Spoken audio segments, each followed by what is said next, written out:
comunicación afectiva es el diálogo que se establece con el niño para que exprese sus pensamientos, sentimientos, necesidades o deseos sin riesgo a ser juzgado. ¿Cómo puedes favorecer la comunicación con tu hijo? Date un tiempo para escucharlo. Ponle entera atención evitando distractores. Aprende a leer sus expresiones para saber qué quiere comunicarte.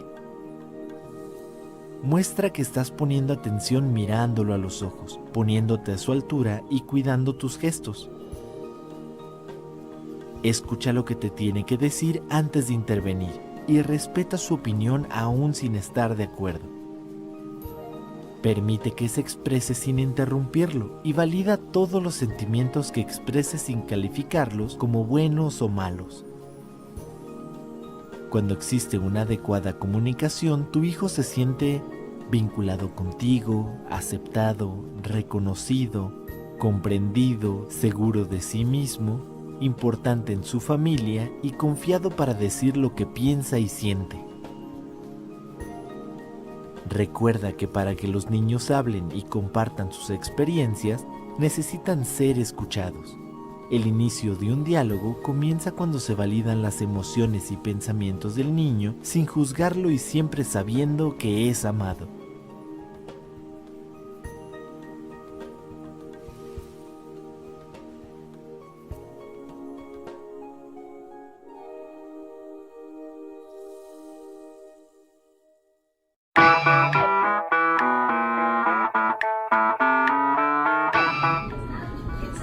They need to work on that, right? Yes, okay.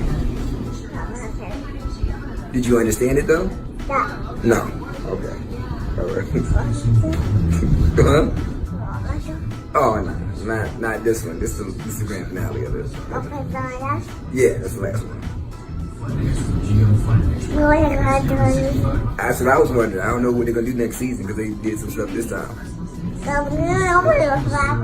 Exactly what I was thinking. Oh yeah.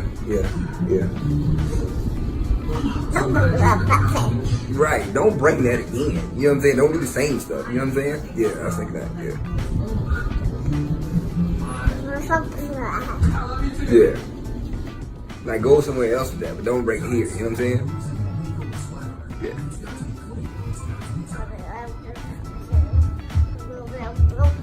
That's what I said. He was like, you know what I'm saying? And I was like, what in the world? But don't do that here. You know what I'm saying? Yeah.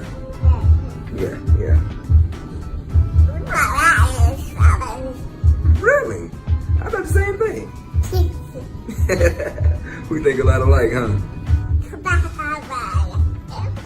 Oh, that's crazy. Right. Si pudieran elegir a cualquier persona en todo el mundo para cenar hoy, ¿a quién elegirían? A ver, tú primero. Yo me encantaría con Thalía. Jennifer Aniston. Hugh Jackman. Sebastián Rulli. Michael Jackson. Michael Jackson. Que no se canse en el Thriller. Una noche y una noche. Yo creo que con Cantinflas. ¿Tú también Cantinflas? Yo los Beatles, definitivamente. Pues yo con Octavio Paz.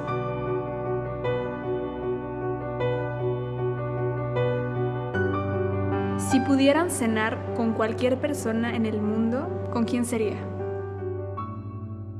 ¿Qué crees que digan, Con mi familia. Con nuestra familia. Con nuestros papás. ¿Tiene que ser famoso? Yo con mi mami. Yo con mi mami. Mi papá. Porque los quiero. Con mis papás. ¿En familia? A veces mi mamá no tiene tiempo de cenar con nosotros por su trabajo y estaría muy bien. Aunque estemos a larga distancia, estamos muy unidos. Un lazo muy fuerte entre la familia. Pues me da gusto ver que les gusta compartir el tiempo con nosotros. El escuchar este tipo de cosas es como un refuerzo para nuestro corazón. Hola.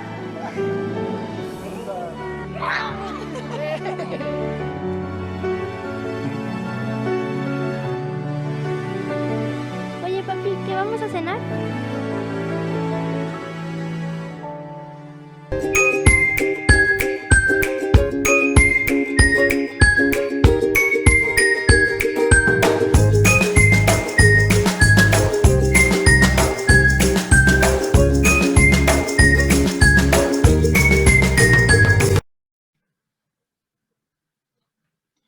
Nuevamente bienvenidos. Gracias por acompañarnos en nuestra videoconferencia Comunicación con niños en tiempos de COVID. Mi nombre es Daniel Torres y seré el moderador en esta sesión.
Me gustaría presentarles a nuestro equipo de ponentes de hoy.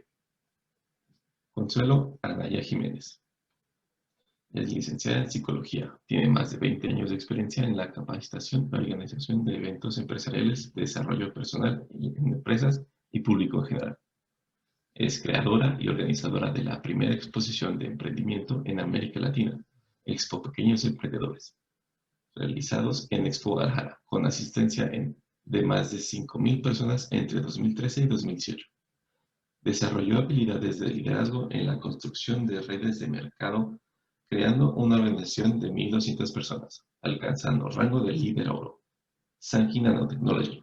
También desarrolló la metodología Descubre y desarrolla tu potencial, implementada desde el 2014 en pequeños emprendedores.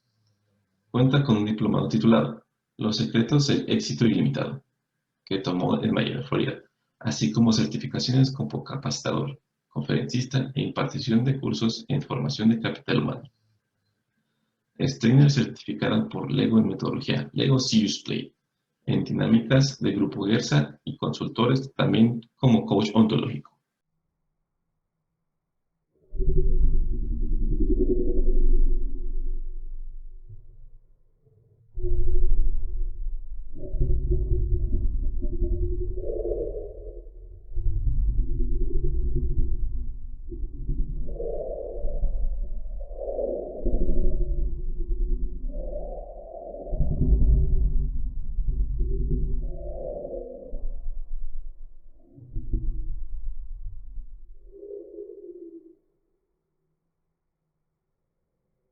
Es psicóloga con orientación clínica y organizacional con maestría en Administración del Desarrollo del Talento Humano. Cuenta con certificación en Psicoterapia Cognitivo-Conductual, Programación Neurolingüística, Coach Ontológico, Administración del Talento y Capital Humano, entre otros. Es miembro activo del Colegio de Psicólogos en el Estado de Jalisco, además de participar de manera escrita en el diario NRT, el cual es un periódico local de Guadalajara, Jalisco. Tiene más de 15 años de experiencia en áreas de recursos humanos, puestos gerenciales y capacitadora empresarial a través de cursos y talleres. Por el momento, cedo la palabra a la licenciada Sandra para dar inicio al tema. Hola, bienvenidos y buenos días a todos los que ya nos acompañan. Es un gusto que estén con nosotros. Si es la primera vez que nos acompañan en estas charlas colaborativas, es una muy buena opción este tema para empezar. Y si ya han estado con nosotros en otras charlas que hemos venido haciendo a lo largo ya de 5 meses, entonces nuevamente bienvenidos. Nuestra charla de hoy va enfocada, o lo que queremos hablar es básicamente sobre la comunicación. Y hay algunas estrategias o algunas competencias que nos gustaría compartirles hoy que pueden ayudarles a mejorar la comunicación, sobre todo por el tema de la contingencia. La comunicación, entonces, pues es algo que nos ayuda a mantener relaciones sanas y positivas si aprendemos a utilizar la comunicación de manera efectiva. Y para poderla usar de esa manera, hay ciertas habilidades que hay que desarrollar y que hay que estar practicando. Unas de esas habilidades, o de las que queremos compartirles hoy, son la asertividad, la empatía y la inteligencia emocional, pero visto desde el punto de vista neuropsicológico. Entonces, empezaremos con lo que es la parte de la asertividad y qué es la asertividad o de qué manera puede ayudarme a mejorar esta comunicación. De entrada, bueno, pues todos sabemos que el tema de la contingencia por el COVID-19 ha sido algo que ha revolucionado de manera muy grande la rutina que veníamos haciendo, ¿no? Los niños han cambiado su sistema educativo a aulas virtuales. Nosotros como padres o cuidadores también hemos tenido que cambiar la manera de educación y de seguimiento con respecto a su educación y el hecho de estar todos en un solo lugar todo el día, ¿no? O lo que se espera que estemos tratando de resguardarnos para evitar los contagios. Y hay una serie de otras variables que han afectado la rutina que veníamos viviendo o que veníamos desarrollando de manera continua. Y una de esas parte de la rutina, una de esas estrategias que es importante implementar es modificar nuestra comunicación, adaptarla a los tiempos que se viven ahora y crear lazos donde realmente podamos establecer una comunicación abierta, honesta y de sinceridad con los niños, con los adolescentes o incluso con nuestras parejas o con nuestros amigos y jefes de trabajo, ya que hacer este tipo de trabajos de manera virtual o tener la educación de manera virtual requiere de cambios en la comunicación para poder entender mejor el mensaje y sobre todo para poder lograr adaptarnos a esta situación. Siendo así, entonces, les platico que la asertividad es una habilidad social y viene de una palabra del latín que se dice es acertus. Acertus significa la certeza de algo, tener la certeza de algo o saber o afirmar sobre que sea algo. Tanto entonces así que la asertividad, al ser una habilidad social y también parte de una aptitud, le permite a la persona comunicar su punto de vista defendiendo sus derechos, sus ideas, pero de una manera adecuada donde se respete a los demás. Y muchas veces cuando somos padres o cuidadores, enfocándonos en el tema de lo que veremos hoy, cuando estamos bajo una situación de estrés o muy presionados, limitamos nuestra capacidad de escucha. Y al limitar nuestra capacidad de escucha, entonces no estamos siendo asertivos, porque no le damos tampoco la oportunidad a la otra persona, en este caso el niño, la niña o el adolescente, de poder expresar o de poder comunicar cómo se siente con respecto a lo que sucede, a sus cambios en su rutina, en sus horarios, en sus momentos de juego o en la manera en cómo me puedo relacionar con mi familia. Entonces, desde este punto de vista, la asertividad nos puede ayudar a mejorar varias áreas. Por ejemplo, la capacidad de expresión o la imagen social nos puede ayudar también a respetar a las otras personas y sus puntos de vista. Por ejemplo, el que no podamos salir o el que sea mejor evitar salir para no contagiarnos, más que sea una restricción, es una manera de evitar que nosotros padezcamos una situación que está siendo bastante complicada en el tema de salud. Otra manera de ser asertivo es también que nos facilita o mejora la capacidad de negociación. Por ejemplo, digamos que el niño pues está cansado de estar en clases y de qué manera puedo yo motivarlo para que continúe tomando la clase o que le parezca interesante, pues negociando. Podemos aprender a negociar sobre vamos a hacer esto juntos y después vamos a poder hacer esta otra actividad que a ti te gusta también juntos, ¿no? Entonces, son las maneras en las que podemos alcanzar un objetivo en común y también generar estos estilos de afrontamiento diferentes a los que estamos acostumbrados a realizar en nuestra vida anterior a la contingencia.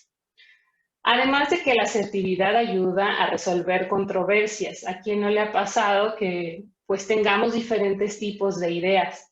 Y en muchas ocasiones con los niños puede pasar que ya no me quiero dormir temprano, ¿no? Es uno de los cambios típicos que me ha tocado escuchar en mis pacientes o en mis amigos con niños, que dicen, bueno, es que antes se dormía a las 9, 9:30, y ahora son las 10, son las 11 y no se quiere dormir. Y eso puede resultar en una conducta problemática por todo este cambio en la rutina que veníamos siguiendo. Entonces, en vez de entrar en la controversia o en esa situación donde estiramos y aflojamos y a ver quién gana, la asertividad nos puede ayudar a llevarnos a entender qué está pasando. Es una manera en la que el niño trata también de adaptarse a lo que sucede. Y muchas veces pasa cuando no nos detenemos a explicarle lo que sucede o cómo sucede. E incluso me ha tocado escuchar gente que quiere explicarle, pero como si fuera con palabras de un adulto. Ojo, no me refiero a que usemos diminutivos para expresarnos, porque no es lo más correcto, hay otras formas. Sin embargo, hay que saber entender qué es lo que necesita saber. Y para saber qué necesita, hay que escucharlo y prestarle atención a lo que nos pregunta. Y sobre eso, entonces, darle la información que se requiere o que necesita. De ahí, entonces, que pasamos a la siguiente competencia, que es la empatía.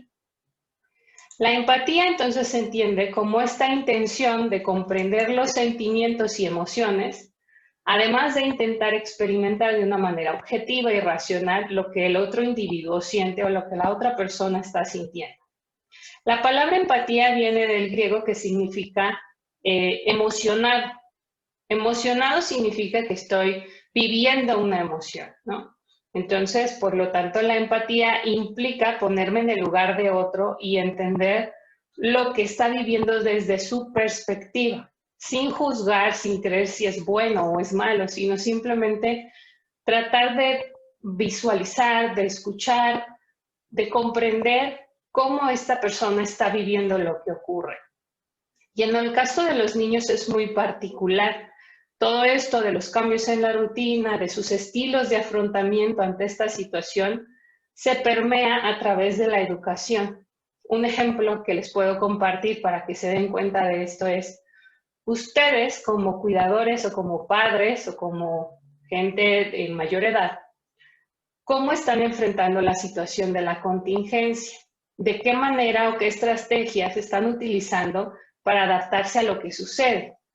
Están haciendo más ejercicio, están tratando de descansar mejor, se dan una consentida y se comen a lo mejor algo que les gusta, pero en general su estilo de alimentación es bueno, organizan sus actividades del día a día para tener tiempo para hacer esas actividades y lograr sus objetivos y también para descansar o divertirse, ya sea leyendo un libro, ya sea viendo una película o compartiendo tiempo en familia. ¿Qué hacen ustedes durante la contingencia? ¿Cómo han estado afrontando esta situación? Si ninguno de estos ejemplos que les di es un poco cercano a lo que ustedes hacen, si al contrario es, no estoy durmiendo de manera adecuada, no estoy comiendo de manera adecuada, mi horario de sueño ha cambiado mucho porque me acuesto muy tarde o me levanto más temprano, y todavía no han logrado adaptarse u organizarse ante lo que estamos viviendo, Entonces imagínense cómo es para un niño o para un adolescente hacerlo. Cuando nosotros, o se espera que nosotros podamos dar una parte del ejemplo de cómo organizarse. Ahora, no significa con esto que no sea empática y que no entienda que ha sido complicado para todos desde lo que cada uno de nosotros vivimos. Sin embargo, parte fundamental de darle seguridad y apoyarlo en el desarrollo de estrategias ante este tipo de contingencia a los niños y adolescentes es generar estrategias funcionales para entonces así, a través del ejemplo, influir de manera positiva en todos estos estados emocionales que pueden ocurrir y en generar estilos de afrontamiento positivos que realmente le ayuden a adaptarse mejor a la situación. No solo a esta, sino a futuras situaciones que pueda presentar. Ejemplo, cuando él entre a la secundaria o cuando quiera determinar qué carrera estudiar, o si decide ser emprendedor y abrir su propio negocio, o por el contrario, emplearse en una empresa. Si él tiene más estilos de afrontamiento y los desarrolla, porque ustedes son más asertivos y más empáticos, entonces, por ende, podrá desarrollarlos mejor y tener estilos de afrontamiento mucho más sanos, a diferencia de cuando no los tenemos. Y que ocurren cierto tipo de situaciones que nos pueden predisponer a dificultades a lo largo de nuestra vida adulta. Les compartimos este decálogo que crearon en una página de internet que nos dieron permiso de usarlo, que se llama Diferentes Somos Iguales, los pueden seguir en Facebook, donde nos habla sobre cómo establecer o cómo generar la empatía a través de 10 opciones para poder nosotros generar esa empatía. Desde reconocer al otro como una persona valiosa o dedicar más tiempo a escuchar más que hablar, que muchas veces cuando estamos hablando con alguien solo estamos oyendo para contestar. No estamos escuchando realmente lo que me está diciendo. Entonces, darme la oportunidad de realmente escuchar y estar ahí para la otra persona es parte de la empatía. Otra manera es intentar tomar la perspectiva de realidad de esa persona o la realidad de lo que está pasando y cómo lo está sintiendo y cómo lo está viviendo. Así también como darle oportunidad de que se exprese y comprender su situación. Para una persona la contingencia puede ser una oportunidad de desarrollo gracias a sus estilos de afrontamiento positivos y estas estrategias que está generando. Las personas puede ser todo lo contrario. Por lo tanto, en vez de decir estas palabras de todo va a estar bien, no te preocupes, échale ganitas, vamos a darle oportunidad mejor de que se exprese y muchas veces el solo expresar cómo me siento, cómo percibo lo que está ocurriendo, puede ayudar mucho a la persona. Y si a una persona de una edad mayor o un adulto lo puede hacer y se siente mejor, imagínense los niños el poder expresar sus emociones o el poder hablar sobre lo que está ocurriendo y que no saben cómo afrontarlo, les ayudaría muchísimo y además genera un lazo de mayor confianza y de mayor seguridad. Por lo tanto, entonces, y para pasar a nuestro siguiente tema, la reflexión de estas dos competencias iniciales sería: la asertividad y la empatía nos puede ayudar a generar estilos de afrontamiento más positivos de nuestro día a día, con repercusiones positivas en muchas otras áreas, no solo por el tema de la contingencia. Y además, si nosotros evaluamos lo que está ocurriendo solo en el país, podemos darnos cuenta de lo importante que es estas 3 herramientas de las que estamos hablando. Primero, en México, el número del desempleo ha crecido a 15.7 millones. Además, 10,000 negocios, al menos formales, han desaparecido. Hay incremento en la violencia intrafamiliar de un 100%, el 10.34% es de niños y niñas, así como adolescentes. Sin embargo, también existen otros indicadores que nos explican y que nos dan la oportunidad de que podemos crear nuevas estrategias para mejorar dentro de nuestro mismo país, sin tener que ir a revisar las prácticas en otros países. Esas son la capacidad de resiliencia que tienen muchas personas al momento de adaptarse a la nueva forma educativa. Por ejemplo, maestros que solo tuvieron una semana para poder aprender a usar las tecnologías y adaptar todo su sistema y todo su programa educativo para poder brindarles educación a los niños y adolescentes en solo una semana. Entonces, su capacidad de resiliencia ha sido muy buena. Otra forma de ver resultados positivos de lo que ha estado ocurriendo también es los emprendedores. Hay gente que quería abrir un negocio y no estaba seguro si era buen tiempo, y ahora la contingencia los ha empujado a abrir esos negocios, a cambiar su perspectiva y generar otros negocios, o incluso cuando se quedaron sin empleo, a utilizar su capacidad de creatividad para lograr de otras maneras generar el sustento y el ingreso necesario para ellos y sus familias. Otra manera también ha sido apoyo de los cuidadores y padres a los niños a través de estrategias de participación en la educación. Padres que se han dado a la tarea de entender la importancia del papel crucial que juega el maestro y lo necesario que es estar mejor y cada vez más capacitados para brindar la información necesaria y contenido funcional, desde cómo hacer las cosas, cómo ayudar a reflexionar y a pensar más que memorizar y aprender. Realmente aprender a través de la reflexión, el cuestionamiento y el darme la oportunidad de relacionarme con otros cada vez es más importante.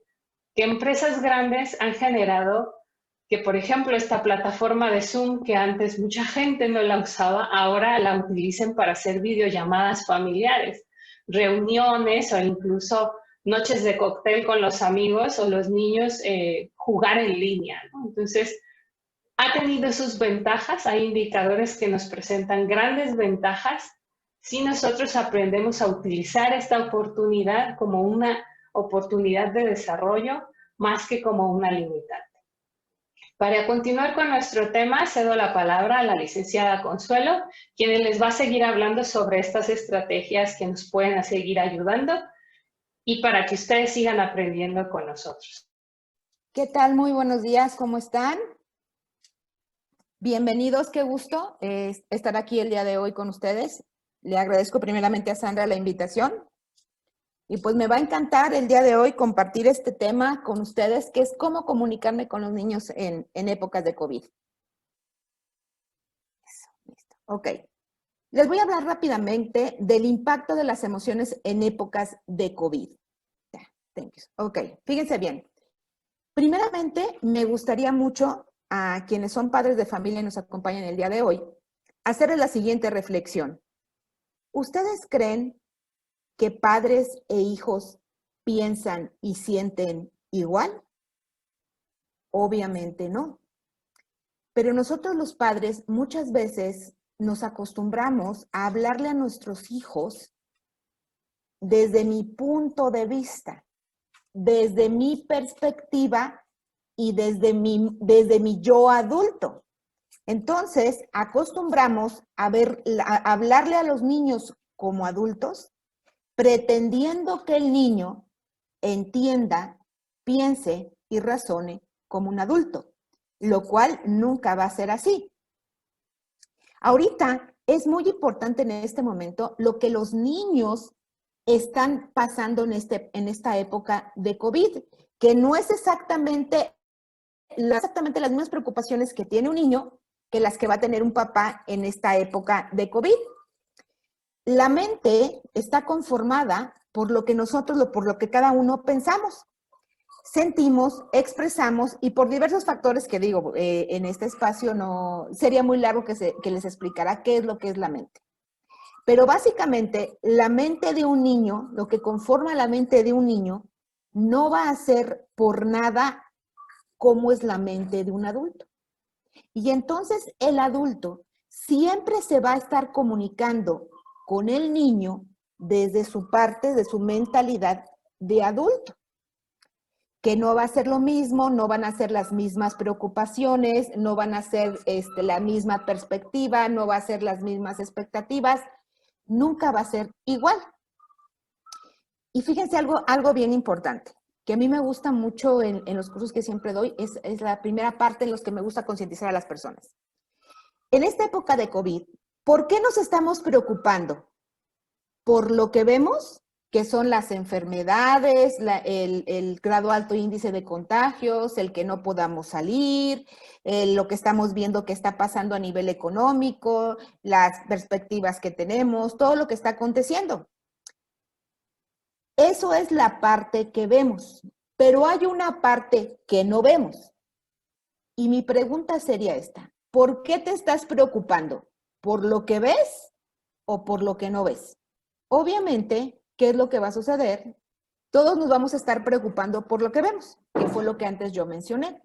Pero no nos estamos preocupando por el impacto verdadero que va a tener la contingencia en el largo plazo y que va a suceder en aspectos que no podemos ver. ¿Cuáles son estos aspectos que no podemos ver? Primeramente, el impacto social, el impacto intelectual y por último y más importante, el impacto emocional. No somos conscientes de lo que la contingencia va a dejar en nuestras vidas a nivel emocional y mucho menos no somos conscientes de lo que va a suceder en cuanto a la contingencia en el largo plazo. ¿A qué me refiero? Hoy en día está muy de moda hablar de neurociencias. ¿Por qué? Porque nos explica la parte científica de cómo es que nuestro cerebro funciona. Entonces, fíjense bien, ¿cómo es que el cerebro va a funcionar en esta contingencia? Nuestro cerebro, nuestro sistema nervioso hace tres cosas principales. La primera es percibir, la segunda, interpretar y por último, grabar. Pero fíjense bien, estas percepciones, interpretaciones y la forma en la que graba no es para nadie la misma. Todas las personas en todo el mundo, todos los habitantes que hay en el planeta, percibimos, interpretamos y grabamos de manera diferente. En el caso de los niños, es muy importante el sistema nervioso. ¿Por qué? Primeramente, va a depender de la etapa en la que se encuentre. No va a ser lo mismo un niño entre los 0 y los 9 años que un niño entre los 9 o los 12 años. Porque su sistema nervioso está en una etapa de desarrollo totalmente diferente. Pero aquí lo más importante es que dependiendo de estas percepciones, interpretaciones y que graba, va a ser cómo es que el niño a nivel emocional está sintiendo y cómo es que va a grabar todos estos acontecimientos. Les voy a decir rápidamente dos cosas bien importantes. Lo primero es, van a ser dos cosas que si ahorita en este momento me las entienden, les va a servir forever and ever. Fíjense bien. Primero, no entendemos qué son las emociones, porque en la escuela jamás te han enseñado qué son las emociones. Todos los seres humanos tenemos emociones. Aproximadamente, sin que se asusten, todos nuestros pensamientos generan una emoción. Y tenemos nada más 60,000 pensamientos al día. O sea, ¿qué significa esto? Tenemos 60,000 emociones diarias, ¿ok? La emoción es una reacción psicofisiológica. ¿Eso qué es? Que en el momento en el que llega un pensamiento, a mi cerebro, ¿sí? Mis ojos van a percibir, voy a interpretar, y entonces viene una reacción de mi cuerpo. Entonces, una emoción, que es una reacción psicofisiológica, significa que en ese momento mi cerebro, mi mente y mi cuerpo se están uniendo para experimentar algo, ¿ok? Eso es una emoción. ¿Qué es un sentimiento? Un sentimiento es la repetición continua de una emoción. Ejemplo, si yo todos los días estoy experimentando una emoción porque en este momento estoy pasando por X o tal circunstancia y esa emoción va a ser ira, quiere decir que si ese evento o si esa emoción y ese pensamiento yo lo repito continuamente por X tiempo, que el cerebro requiere entre 30 y 45 días para que grabe una emoción y el sistema nervioso la capte, esa emoción que yo repetí constantemente, que fue en un principio nada más una reacción psicofisiológica, se va a convertir en un sentimiento. ¿Qué es un sentimiento? Es un estado, es permanente. Esto lo hace el cerebro de manera inconsciente. Nadie somos conscientes de lo que está sucediendo. Y mucho menos somos conscientes del impacto de esto en nuestras vidas. Entonces, esto es realmente lo que más importaría cuando estamos con nuestros niños. No sabemos cómo ellos están percibiendo, interpretando y grabando. ¿Qué es la percepción? Yo les decía hace ratito que cómo es que el cerebro, cómo que las personas percibimos. Viene el evento, nuestro sistema nervioso a través de los ojos registra lo que está sucediendo, el sistema nervioso lo graba y lo vamos a interpretar cada quien de manera diferente de acuerdo a todo lo que estructura mi ser, que se compone de muchas partes, que son unas genéticas, otras van a tener que ver con mi actitud, tiene que ver con mi personalidad, tiene que ver con mi entorno, tiene que ver con mi sistema nervioso, va a tener que ver con mi genética, va a tener que ver con muchas cosas. Entonces, todo mundo percibimos e interpretamos de manera completamente diferente. Pero desde mi punto de vista, yo siempre voy a dar por hecho que todos perciben e interpretan como yo lo estoy haciendo. Y sobre todo como padres, acostumbramos a comunicarnos con nuestros hijos de esa manera. No nos damos cuenta que, por ejemplo, si tienes un niño entre los 0 y los 9 años, el niño no tiene filtro de percepción ni capacidad cognitiva. Más sin embargo, sí tiene emociones. Más sin embargo, sí tiene sentimientos. Y entonces, ¿a qué se refiere esto que les estoy diciendo de la percepción y la capacidad cognitiva? Un niño, por ejemplo, entre esa edad, no entiende lo que está sucediendo.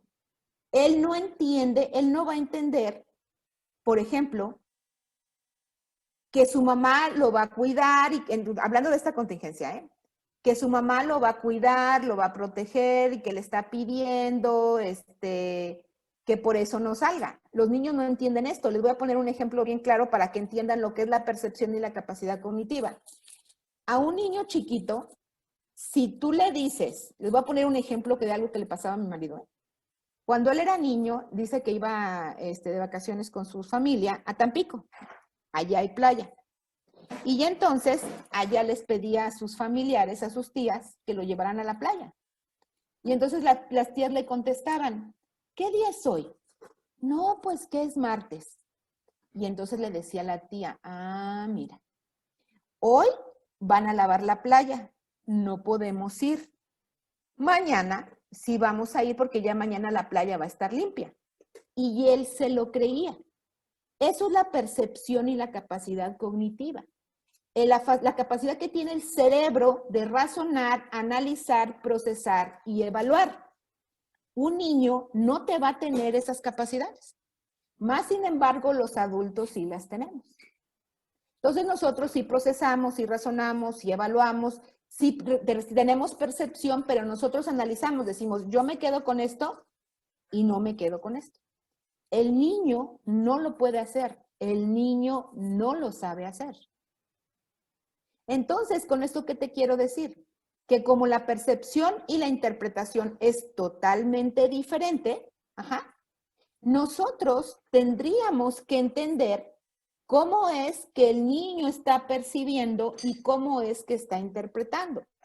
En mi experiencia con los pequeños, ahora que inició todo esto de la contingencia, pues me puse a hacerles talleres, actividades, etcétera, para ver cómo es que se estaba dando esto en los pequeños, cuáles repercusiones tenía en ellos.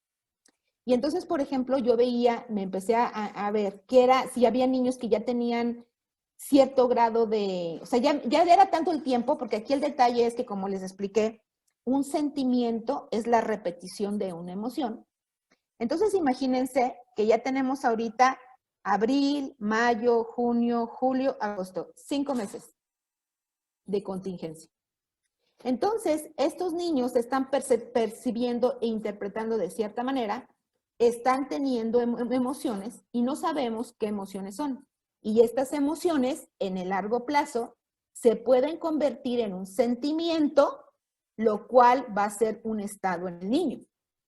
Entonces, yo, por ejemplo, les empecé a poner una actividad para los que tengan niños pequeños muy sencilla de cómo ver cómo el niño está interpretando esto, es que le pongas un dibujo. Oye, yo les decía, a ver, vamos a dibujar al bicho, al coronavirus. Y me dibujaban al bicho. Y entonces hubo niños que yo les decía, a ver, ¿y qué es el bicho? ¿Qué significa para ti el bicho? Y me decían, miedo. Ah, miedo. ¿De qué tienes miedo? De morirme. Otros me decían, es que el bicho significa que no tenemos dinero. ¿Sí? O sea, ¿qué te quiero dar a entender con esto? Que el padre piensa, los papás piensan que los niños no se están viendo afectados porque están en su casa, porque no les falta nada. El papá está preocupado en lo que al papá debe de concernir, que sí lo entiendo. ¿Qué es lo que el papá le concierne? Pues la situación económica, el que te preocupes por tu hijo, lo que estás escuchando en el radio, el tener un servicio médico, etcétera. Pero el niño no está preocupado por eso. El niño está percibiendo e interpretando de manera diferente. Entonces, como los papás de cierta manera no entienden esto, entonces no saben que el niño, esto que está sucediendo ahorita, se puede convertir en un sentimiento y se han hecho estudios de cómo este tipo de eventos a lo largo de la historia van a repercutir en tu sistema nervioso en un largo plazo. No lo vas a ver en un corto plazo. ¿Por qué? Porque el sistema nervioso está funcionando. Y funciona, no respeta edad, sexo, ideología de género, no respeta niveles económicos, no respeta nada. Y entonces empieza a suceder esto que te estoy comentando, que el sistema nervioso funciona, percibe, interpreta, viene una emoción que no la vas a ver, porque llega un momento, te voy a poner un ejemplo, en que si yo tengo ira hoy, me enojé con una persona, hoy soy consciente de que me tembló la cara, de que hoy se me pusieron tensas las manos, de que estoy así temblando. Pero cada vez que yo repita ese evento y vuelva a sentir ira, voy a ser menos consciente de la reacción física que mi cuerpo está teniendo. Y va a llegar un momento en que yo voy a experimentar la ira, pero ya no voy a entender de manera consciente que esto está sucediendo en mi cuerpo. De la misma manera sucede con nuestros niños. En un principio, quizás sí lo expresaron, sí te diste cuenta que tenía miedo, que estaba angustiado, que esto, que el otro, que aquello. Ahorita ya no te vas a dar cuenta. No significa que no esté pensando en lo mismo, no significa que no le esté generando una emoción y no significa que el sistema nervioso esté haciendo su trabajo. Lo está haciendo. Lo único que está pasando es que ya fue tan repetida la emoción, el evento, el pensamiento, que entonces tú ya no te das cuenta de lo que está sucediendo. Pero el sistema nervioso se está habiendo afectado. ¿Sí me explico? Entonces, en el largo plazo, eso es lo que va a suceder. Eso va a ser el impacto emocional que nosotros nos vamos a dar cuenta y que puede generar en los niños depresión, ansiedad, estrés. Los niños están estresados. El estrés es originado por una emoción. se convierte en un estado. Las células tienen memoria, las células graban. Entonces, esto que les estoy compartiendo, pues con el paso de los meses nos ha estado afectando más, nos hemos estado dando cuenta de esto, pero estamos acostumbrados. Ya si se fijan y salen a la calle, ustedes van a ver que ya todo el mundo anda con su tapabocas. Yo he observado en los niños, porque nada más estoy checando y sobre todo los niños, cómo ya en todos lados andan con su tapabocas, saben que tienen que cuidarse, evitan acercarse a la gente, porque eso es lo que estamos viendo y lo que queremos cuidar de nuestros hijos. Y claro que está bien. Debemos de evitar ahorita contagiarnos. Debemos de cuidarnos lo más que se pueda porque no sabemos qué consecuencias pueda tener el coronavirus en nuestros organismos. Pero eso es en la parte que se ve. Pero en la parte que no se ve, va a pasar el coronavirus, va a llegar la vacuna, vamos a estar mejor, va a haber cosas que no van a cambiar porque el coronavirus cambió el mundo y va a tener un impacto social, económico, intelectual, emocional, etc., etc. Pero va a pasar.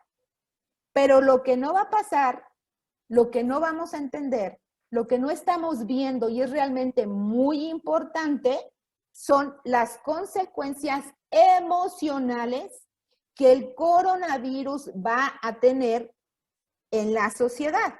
Pero la parte que se puede ver mucho más afectada es la parte de los niños. ¿Por qué los niños no han terminado de desarrollar el sistema límbico? Y el sistema límbico es el que se va a ver más afectado por esta contingencia. Es lo más vulnerable. Esa etapa en la que les digo entre los 0 y los 9 años, van a ser los niños que se van a ver más afectados por esta contingencia. ¿Por qué? Porque están afectados en el sistema límbico, se va a afectar su sistema límbico y esto les va a ocasionar problemas emocionales en el largo plazo. ¿Me expliqué? Si me ponen la que sigue, por favor. Ok, entonces fíjense, ¿todos percibimos igual? Dependiendo. Esto va a depender de nuestros canales de comunicación. ¿Sí? ¿Qué soy? Si soy visual, voy a percibir primero con la vista. Si soy auditivo, voy a percibir primero con los oídos. Y si soy kinestésico, voy a percibir por sensaciones. De acuerdo a esto, la interpretación que cada persona vamos a hacer, llámese niños, adultos, ancianos, etcétera, va a ser de acuerdo a nuestras características personales. Pero muy importante también, voy a interpretar de acuerdo a mi brecha generacional. No es lo mismo la manera en la que yo puedo interpretar un suceso, que soy generación X, a la manera en que va a interpretar un suceso una generación de oro, ni tampoco la manera en que lo está interpretando un millennial, ni tampoco la manera en que lo está interpretando un nativo del Internet. Todos percibimos diferentes, todos interpretamos diferentes. Pero ¿qué es lo que nos suponemos? Que la otra persona es adivina y sabe exactamente lo que estoy pensando y lo que estoy sintiendo. Y eso no, eso es cuestión natural, ¿eh? O sea, todo mundo pensamos lo mismo. Todo mundo pretendemos que el otro pasa algo y dices, ¿cómo es posible que no se dé cuenta lo que me está diciendo? ¿Cómo es posible que no se dé cuenta cómo me está haciendo sentir? Claro que no se da cuenta. Necesitaría estar adentro de tu cerebro para entender lo que te está sucediendo. Necesitaría estar adentro de tu cerebro para entender lo que estás pensando y necesitaría estar adentro de tu cerebro para entender lo que estás sintiendo. Eso es normal. O sea, hoy quisiera que te quedaras y que entendieras que todos percibimos diferente, todos interpretamos diferente, nadie lo va a hacer de la misma manera. Nuestros hijos están haciendo exactamente lo mismo y son los más vulnerables. Que muy importante es la brecha generacional y que no debemos de dar por obvio lo que para mí pueda ser obvio. Ejemplo, para mí puede ser obvio que mis hijas entiendan que yo voy a hacer todo lo que sea como mamá y mi marido para que ellas estén bien. Para mí puede ser obvio, pero para ellos no puede ser obvio. Por eso ahorita yo les invitaría que sería muy importante que escucharan a sus hijos y les preguntaran, oye, ¿qué significa para ti? Muy importante, fíjense bien, para que yo evite que un pensamiento se vuelva una emoción y luego sea un estado, yo tengo que hablarlo, tengo que escribirlo. Algo que me ha pasado con los niños en esta época es que les pregunto, oigan, en esta época de coronavirus, ¿qué es a ustedes lo que les angustia? Y ya me decían, ¿no? ¿Lo han platicado con sus papás? ¿Y saben cuál es su respuesta? Hasta los adolescentes, me dicen, ¿para qué quieres que le diga? Mis papás dicen que soy chiquito y no me hacen caso. No me lo dicen. Y eso afecta muchísimo al sistema límbico. ¿Por qué? Porque la emoción nos externó. Entonces yo les decía, oye, pero a ver, ¿qué pasaría si se te sentaras? No, dice, es que no escuchan, es que no, piensan que uno es chiquito, Consuelo. Me dice, y no te hacen caso. Y yo les preguntaba, a ver, ¿y tú qué crees que es lo que le está preocupando a tu papá? Y todos me decían, pues les preocupa el dinero. Dice, ¿qué crees que les va a preocupar? Pues el dinero. Desde mi punto de vista de adulto, claro que los entiendo, pues por supuesto que nos va a preocupar el dinero, pues porque necesitamos seguir generando ingresos y darle sustento a nuestros hijos que necesitan. Ellos no lo entienden así. Ellos lo que entienden es que el dinero es muy importante y el mensaje que llega es que muchas veces es más importante el dinero hasta que yo como hijo. Entonces, con eso, ¿qué te quiero decir para no extenderme mucho? Porque yo empiezo a hablar y me sigo. Escuchen a sus hijos. Escuchen qué dicen. No les den sermones. A ver, hijo, no quiero que vayan mañana. A ver, siéntate. ¿Y qué piensas del coronavirus? Y platícame. Y esto y el otro. No. Escúchenlos desde que están jugando. Pongan la atención y observen qué es lo que están diciendo. Pongan la atención sin estarle sermoneando y sin estarle preguntando. Pero a ver, es que dime. Es que hoy escuché una plática que es muy importante esto. Y dime. No. Nada más obsérvenlos. Ustedes calladitos y escuchen lo que ellos están diciendo. Para que esa es la manera en la que uno puede entender cómo es que perciben y cómo es que interpretan. Y eso no hacemos los adultos. Llegas con el sermón, pero a ver, platícame y dime, y cómo esto, y cómo el otro. Pues el niño de repente dice, oye, nunca me habla. Siempre que le hablo, está viendo el celular. Y el día que me habla, quiere que llegue y que en 5 minutos le suelte todo lo que traigo, no lo va a hacer. Entonces, esa sería una manera en la que ustedes pueden entender cómo es que los niños están percibiendo y están interpretando. Y entonces, de esa manera, considero que sería muy importante que escuchemos a nuestros hijos, que les digamos, que entendamos cómo lo están interpretando, para que después, entonces sí, en base a eso que observaste, oye, hijo, pero es que mira, ¿tú qué piensas que es el coronavirus? Con los chiquitos les digo dibujar. Eso sería la manera en la que uno puede abrir canales de comunicación con nuestros hijos. Primero, escuchar. ¿Qué es lo que le atormenta? Ah, pues por ejemplo, ¿es la cuestión de dinero? Ah, pues hablarles con toda sinceridad. Mira, hijo, sí, pues está pasando esta situación. Fíjate que pues nos recortaron el sueldo, ¿no? Dime tú qué sientes. Siempre, a ver, dime qué estás pensando, qué estás sintiendo. Intercambiar, o sea, no dar por hecho nada. Escuchar a los niños. A ver, ¿tú qué estás sintiendo? Ya te va a decir el niño. Pues es que sí, a mí, por ejemplo, me dicen, es que me preocupa, mami, que no te puedo ayudar a generar dinero. Y que te veo que estás angustiada y que estás estresada. Y entonces tú ya le dices lo que sientes. Muy bien. Agradezco a nuestros ponentes por compartirnos tan valiosa información y a todos los asistentes por acompañarnos. Por lo que me gustaría hacer de su conocimiento la siguiente información. Si te interesa contactar a nuestra ponente invitada de hoy y saber más sobre sus servicios en temas de capacitación, desarrollo de habilidades, cursos para padres, niños y empresas, puedes hacerlo a través de los datos que aparecen en tu pantalla. Reconocemos la labor de otros profesionales mostrando sus datos. Agradecemos a todos los asistentes por su participación en este evento y oficialmente damos por concluida nuestra videoconferencia. Que tengan una excelente tarde.